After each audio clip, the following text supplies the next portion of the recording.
The scent of the stream wafted through the village early in the morning, a misty haze lingering on the surface of the canal behind the house, like a white cloth left untouched by nature.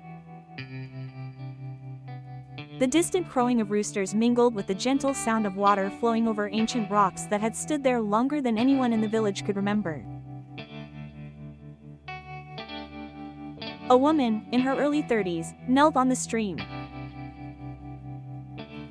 She had returned to her parents' old wooden house after their marriage ended, bringing with it the devastating news no one wanted to hear. Her long, black hair cascaded down her back, damp from the morning mist, the ends lightly touching the water's surface each time she bent down to wash clothes. The ripples in the water seemed to accompany her breathing. Her faded sarong was slightly pulled up to keep it dry, revealing her fair legs, the morning sunlight reflecting off them as if the water itself wished to stop flowing just to gaze at her. Her beauty wasn't that of a blossoming maiden. It was the beauty of a woman who had experienced life, love, and loss. A quiet beauty, a beauty with a rich history.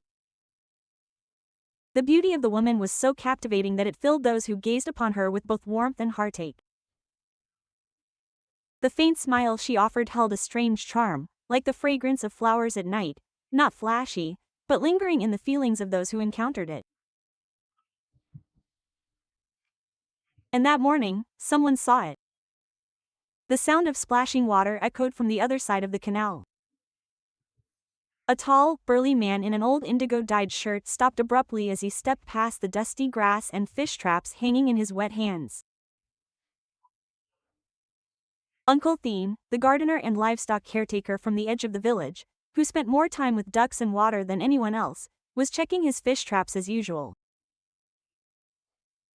But the sight before him made the man, who had never stumbled before in his life, hold his breath for a moment.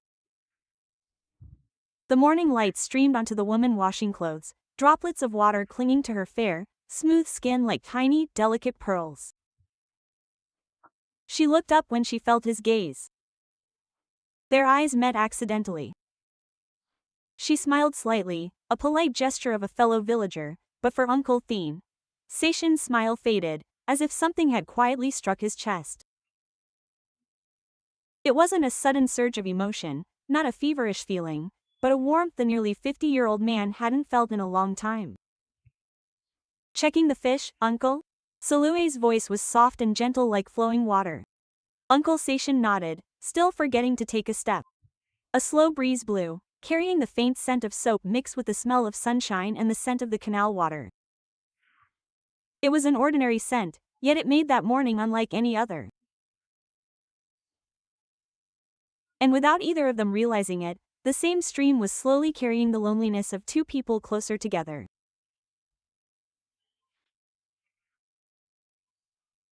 After that morning, the stream behind Salue's house continued to flow as usual, but something had changed. Uncle Seishin started checking the fish more often. From coming every other day, it became almost every morning, and sometimes even in the evening. The owner of the orchard at the back of the village told himself that the fish were abundant this time of year, so he had to check more often, when in reality, he caught almost nothing each time except small fish. One morning, Salue was wringing out clothes by the canal as usual. Soft sunlight filtered through the coconut trees, hitting her bare shoulders. The sound of dry twigs crackling made her turn immediately. "Uncle Seishin again?" she asked, her voice tinged with amusement. The large man froze, as if caught red-handed, his hand still holding the wet fish basket. Just looking at the fish," he replied curtly.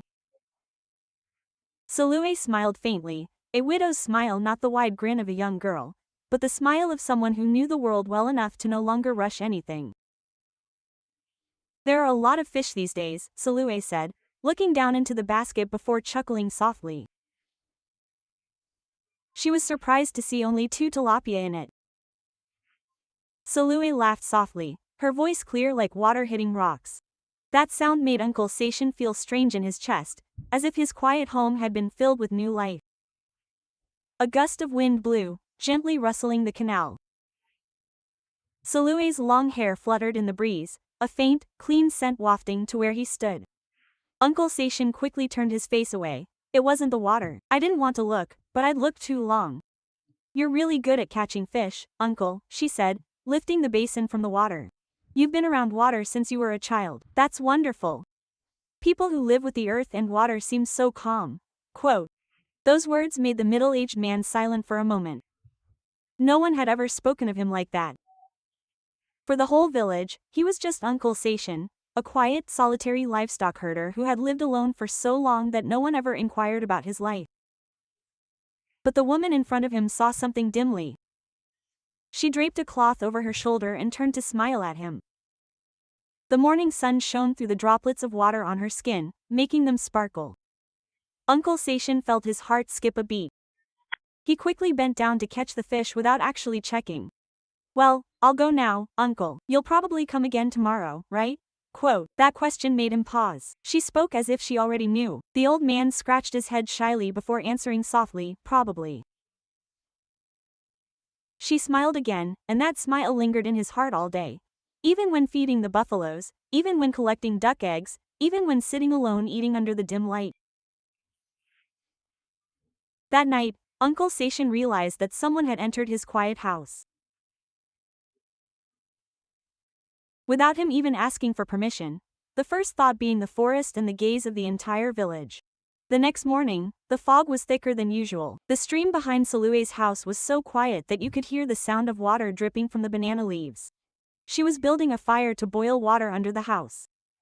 The smell of wood smoke mingled with the scent of wet earth after the rain the night before. Heavy footsteps came from the garden. Without turning around, she knew who it was.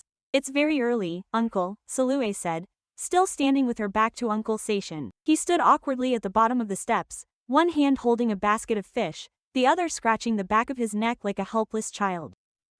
There were a lot of fish caught, so I brought some to share, he said briefly, placing the basket down. The plump snakehead fish thrashed against the wood, making a thudding sound. Salue paused for a moment. Since returning to this village, no one had ever given her anything genuinely. Mostly, it was just pitying eyes or whispers.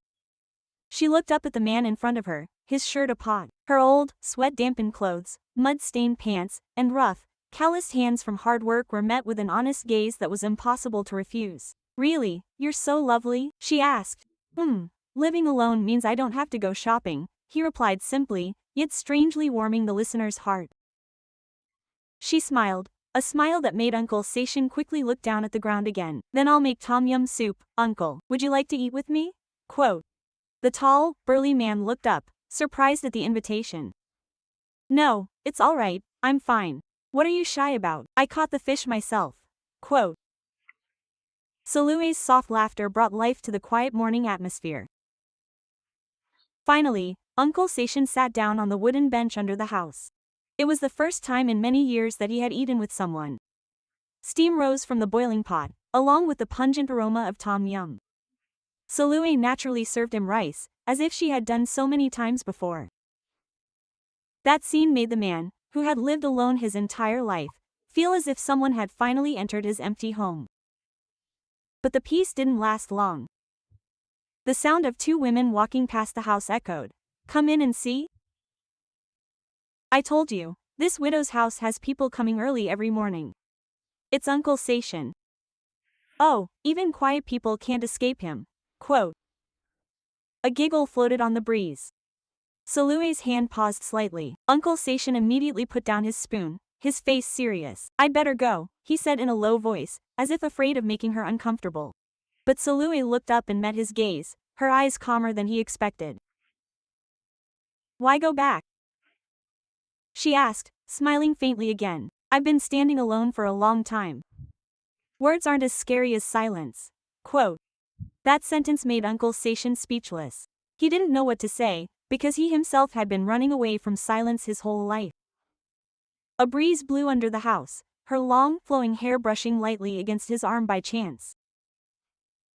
The touch lasted only a fraction of a second, but it made the heart of the man nearing 50 beat like a young man again. And from that day on, Uncle Sation wasn't just coming to look at the fish anymore. He began to have new reasons to walk past the widow's house every morning. That afternoon, an unseasonal rain fell, the sky was overcast. Normally, a strong wind would rustle the coconut trees, and the animals in the pens at the back of the garden would cry restlessly, as if sensing the rain was coming. She had just finished bringing the laundry inside when the rain poured down as if the sky had opened up. Water from the fields rushed into the canal rapidly. She looked out and her heart sank. Uncle Sation's duck pen was below the water level. If left like this, it would surely collapse. Before she could finish thinking, a tall, familiar figure ran through the rain. "The water's coming. Uncle, we have to move the pen." Quote, he shouted, his voice competing with the downpour. She quickly grabbed a blanket to cover her shoulders. "Salue will help." They both ran through the mud to the back of the garden. The rain was so heavy they could barely see. Their clothes clung to their bodies without them realizing it. Uncle Sation was trying to lift a pole to support the duck pen, but the ground was slippery, causing him to lose his balance. Salue rushed to help him, taking his small hand and touching his strong, wet arm. For a moment, they both stopped. Raindrops streamed down her face, her long hair clinging to her cheeks, revealing her fair neck. Her thin shirt was damp and clung to her body unintentionally. Uncle Sation quickly averted his gaze, but only intensified his awareness of her presence. "It's slippery now, be careful," he whispered softly, too close, so close he could hear her breath. A loud clap of thunder startled her, and she instinctively gripped his shirt. Their bodies clung together in the pouring rain. The scent of earth, rain, and the faint fragrance of her skin mingled, causing the usually calm old man's heart to tremble. Uncle Sation swallowed hard. "Let's go take shelter from the rain," he said, but before he could move, a large torrent of water from the field crashed into the animal enclosure. They both had to push the wooden supports back, and the force of the impact caused Salue to stumble into him, her soft chest accidentally brushing against his strong one. Time seemed to stop for a moment. She lifted her head, her rain-filled eyes meeting his, just inches away. Neither of them spoke. Only the sound of the rain and their heartbeats filled the air. Uncle Sation quickly released her hand before he could do anything more. "That's enough, let's go home," he said, his voice hoarser than usual. Soon, they were sheltering from the rain under an old barn, their clothes soaked, forcing them to sit near the small fire Uncle Sation had built. The orange flames flickered, reflecting off their skin. With droplets of water still clinging to her long hair, she slowly wrung it out with a towel, the drops trickling down her neck. Uncle Sation quickly turned his face away, but the more he tried not to look, the clearer the image became in his mind. "Are you cold, Uncle?" she asked softly. "No, I'm used to it," he replied, smiling faintly before moving closer to the fire. Their shoulders were almost touching. A warm silence enveloped the barn. The rain continued to fall, and the distance between the two grew smaller with each passing moment. That night, Uncle Sation realized that what was more terrifying than the gossip of the entire village was the feeling he was beginning to want to be close to this widow longer than he should be. The sound of dogs howling filled the night. The rain still hadn't stopped, and the old barn in the middle of the field was surrounded by a curtain of rain, as if the whole world had disappeared except for this small shelter. The sky darkened earlier than usual. The thick clouds had made the evening light disappear since early night. Uncle Sation tried to light a fire, but the flame flickered and then went out. "Bear," he muttered, leaving only the small bonfire crackling in the middle of the barn. A cool breeze blew in through the gaps in the wooden planks. She hugged herself gently, her clothes. The rain hadn't completely dried yet, making her body shiver slightly. Then a sound rang out from the temple at the edge of the field, a long, drawn-out howl from a dog carried on the night breeze. She stopped abruptly. "A temple dog?" she whispered softly. Several dogs howled in response, creating an eerie silence. It was as if the entire field was shrouded in darkness except for the sounds of animals. A strong gust of wind slammed the wooden door shut, startling her. Unconsciously, she moved closer to the fire. Uncle Sation noticed her reaction, got up to close the door securely, and then returned to his seat. The distance between them was only an arm's length. The dog howls continued intermittently, mixed with the gentle tinkling of the temple bells in the wind. The atmosphere brought to light the shadows hidden deep within her heart. "Are you scared, Sue?" she asked, after a moment of silence, before nodding softly. "Since I've been home alone, it's been too quiet at night," he replied. That answer made Uncle Sation feel a tightness in his chest. He hesitated for a moment before speaking in a low voice. It's cold. If you're scared, you can sit closer to the fire, he said. Salue moved closer, their shoulders lightly touching. The warmth from the fire and the warmth from the other person were distinctly different. A cold wind blew harder again. She shivered, and he felt it without thinking. Uncle Sachin took off his blanket and draped it over her shoulders. His rough hand touched her skin for a split second, but it was like a spark flew through her. Salue looked up at the light reflecting in the eyes of the man who was usually so calm and quiet, but today he looked gentle in a way she had never seen before. A dog's howl sounded again, this time closer. She unconsciously gripped his arm tightly. Uncle Sachin froze, his heart pounding so hard she could hear it in her ears. Sleep now. We'll go back when the rain stops, he said softly. The small hut in the rice field had only a single mat. They lay facing opposite directions at first, but the night wind was too cold to bear. Salue unconsciously moved closer, her hand gently touching his. Their breathing became synchronized. The silence wasn't awkward, there was only a warmth. Gradually, a sense of peace seeped in, replacing the stifling burden they had both carried for so long. Sachin looked at the roof of the barn where the rain continued to fall softly and realized that tonight he didn't want the rain to stop as soon as usual. For the first time in many years, sleeping beside someone had brought such a strange peace to his heart. Outside, the sound of dogs howling gradually faded, leaving only the soft sound of rain and a certain feeling that began to become clearer in the darkness, an embrace in the morning. The rain had stopped before dawn. The barn in the middle of the field was quiet until the first birds chirped, calling out to the new day. Soft golden light slowly filtered through the old wooden planks, touching the mat on the floor. Uncle Sachin slowly opened his eyes. Something warm was pressed against his chest. At first, he thought it was a blanket, but when he moved slightly, he felt a steady, warm breath. He looked down and rubbed his eyes again. Salue was sleeping soundly in his arms. Her long, black hair cascaded down her chest. Her face was calm and gentle, like a child sleeping soundly. The morning light fell on her fair skin, making it appear radiant as if illuminated by a soft glow. He was engrossed in himself last night. She must have unconsciously moved closer for warmth, and he, too, must have held her in his arms without realizing it. His large hand rested tenderly on her slender back. Uncle Sachin quickly closed his eyes again, as if afraid the image before him would disappear if he stared for too long. But when he opened his eyes again, she was still there, not a dream. The heart of the man who had lived a lonely life for so long beat faster than ever before. He looked at her beautiful face up close for the first time. No makeup, no jewelry, just a warm, ordinary loneliness that made him feel an urge to protect her. Beautiful like a widow who had seen the world, beautiful like someone who knew love and loss, and so beautiful that he had to rub his eyes again, still unable to believe that this woman was in his arms.